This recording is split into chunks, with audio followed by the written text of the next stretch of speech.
उसके अंतर्गत शिकायत दर्ज कराई जा सकती है। अब हमारे स्कूल में ये पॉक्सो बॉक्स क्यों लगा है कि यदि आपके साथ कुछ इस तरह की हरकतें हो रही है, हो सकता है कि घर में भी कोई आपको गलत तरीके से छूता हो या गलत नजरों से देखता हो, तो भी आप उसमें शिकायत लिखकर हमको इसमें डाल दोगे। किसी से डरने की जरूरत नहीं है, छुपाने की जरूरत नहीं है ना। इस तरह की शिकायत यदि आपको आपके घर में कोई बाहरी व्यक्ति आ रहा है या घर का भी कोई रिश्तेदार है जिससे आपको इस तरह की फीलिंग आती है कि उसकी नजरें ठीक नहीं है या वो कुछ आपके साथ गलत व्यवहार कर रहा है, तो भी आप अगर घर में नहीं बता सक रहे हो, अपनी मम्मी को नहीं बता सक रहे, पहली बात तो अपनी माँ को हर बात बताना चाहिए। यदि नहीं बता सक रहे हो तो हम लोग भी आपके माँ जैसे हैं, हम लोगों को ये बातें आप बता सकते हो। हम लोगों की जितनी मदद हो सकेगी हम करेंगे, ठीक है। तो इसमें आपको शिकायत लिख के डाल सकते हो, लेकिन ऐसी शिकायत नहीं लिखना है कि लड़ाई झगड़ा हो रहा है, वैसी वाली शिकायत नहीं होना चाहिए, ठीक है। तो इस पॉक्सो बॉक्स का यही उपयोग है, ठीक है।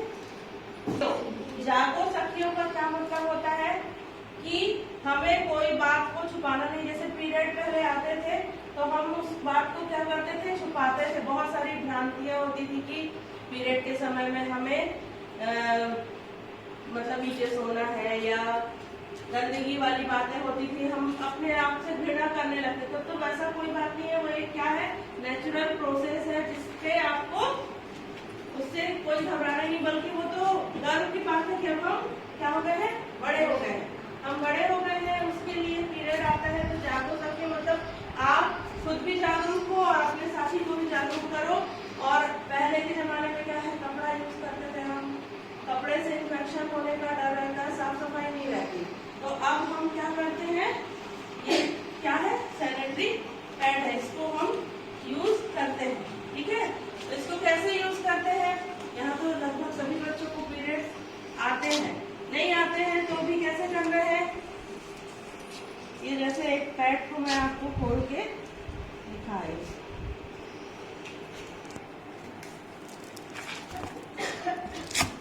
ये इस तरह से होता है ना।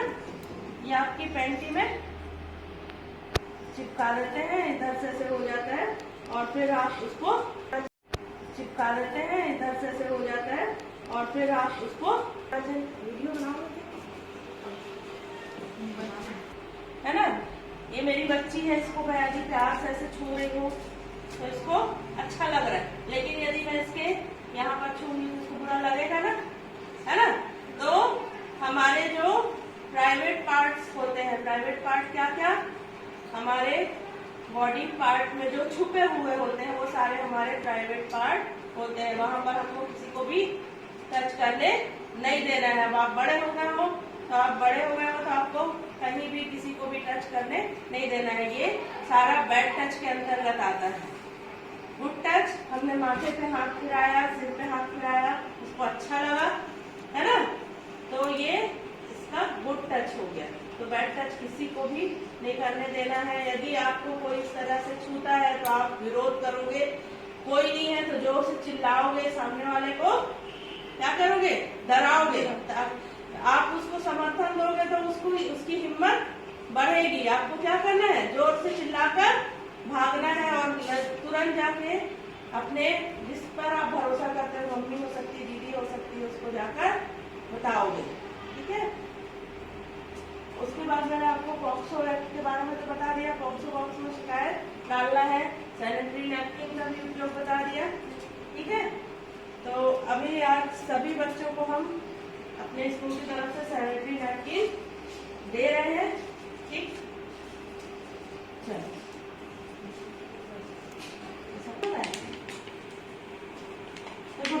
पैकेट से आया होगा तो यूज कर लेना, या आने वाला बर्थडे हो गया आपके पास, आप लोग किसी को पाल रहोगे। सरस्वती तो कभी लक्ष्मी, दुर्गा हो तुम, काली हो तुम, करुणा हो तुम, धैर्य हो तुम, शौर्य की परिभाषा हो तुम, शौर्य की परिभाषा हो तुम।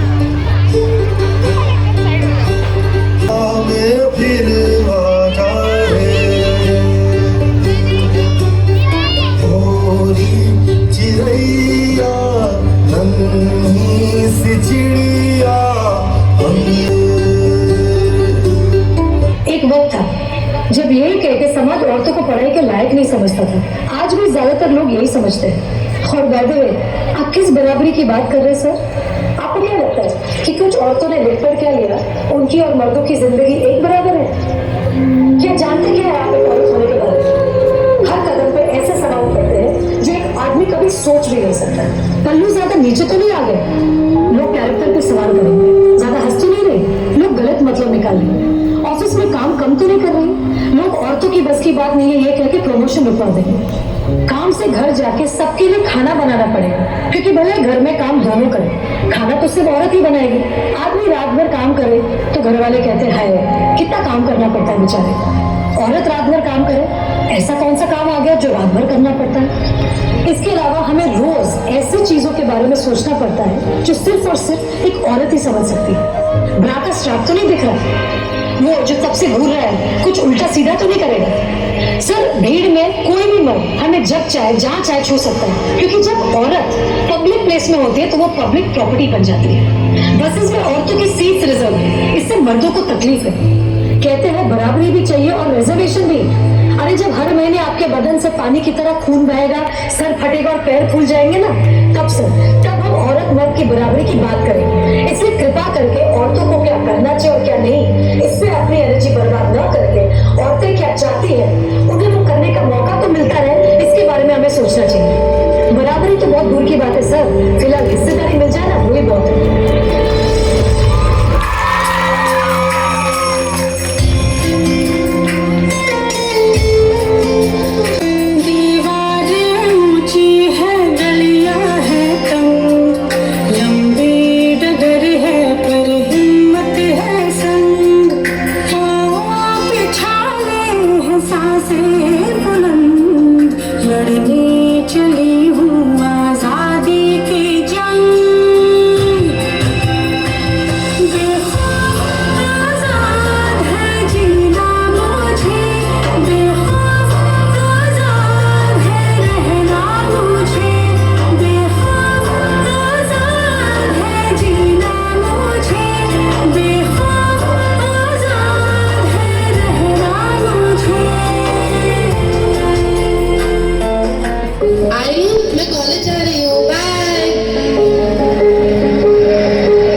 जश्न के दौरान भीड़ ने लड़कियों से छेड़छाड़ की। हैदराबाद में भी 2 लड़कियां छेड़खानी का शिकार बनी। कहने को ये सारी सिर्फ घटनाएं हैं, लेकिन एक महिला से पूछे जो हमेशा इस डर के साथ घर से बाहर निकलती है कि रास्ते में उसके साथ छेड़खानी ना हो जाए, कहीं कोई उसे अगवा करके उसका रेप। कारी कारी रहना सारी सांधेरे क्यों लाई रोशनी के पाँव में ये बेड़ियां सी क्यों आई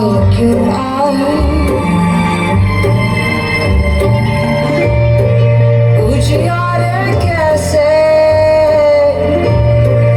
अंगारे जैसे छाँव चली धूप मैली क्यों है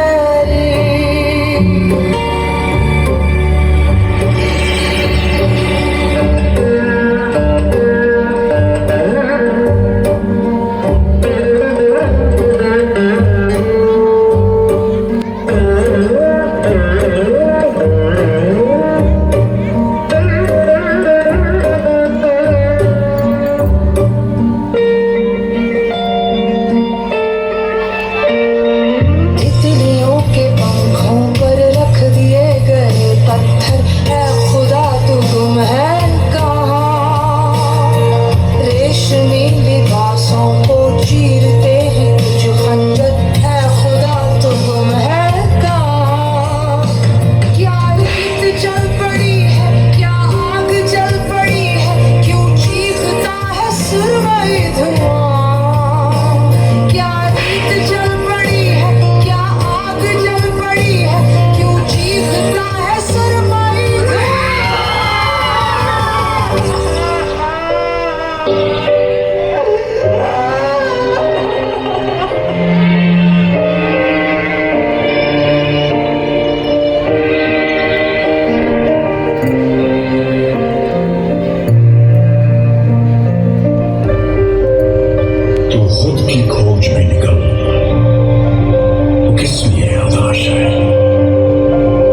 चलो, तेरे वजूद की समय को भी तलाश है, समय को भी तलाश है।